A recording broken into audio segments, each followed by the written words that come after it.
இந்த சாங் வந்து Ilaiyaraaja sir compose பண்ணது தான். இது வந்து SPB is one of the best song வருது. ஆனால் இதை ட்ரை பண்ணுறதே கஷ்டம் தான், பட் நான் சும்மா ட்ரை பண்ணுறேன், கேளுங்க. போகும் பாதை தூரமே, வாழும் காலம் கொஞ்சமே, ஜீவ சுகம் பெற ராக நதியினில் நீ நீந்தவா.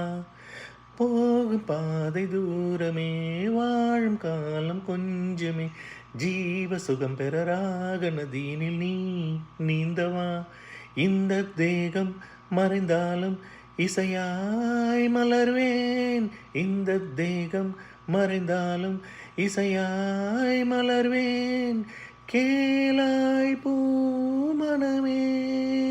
ஓ சங்கீத மேகம் தேன் சிந்தும் நேரம், ஆகாயம் பூக்கள் தூவும் கார்காலம்.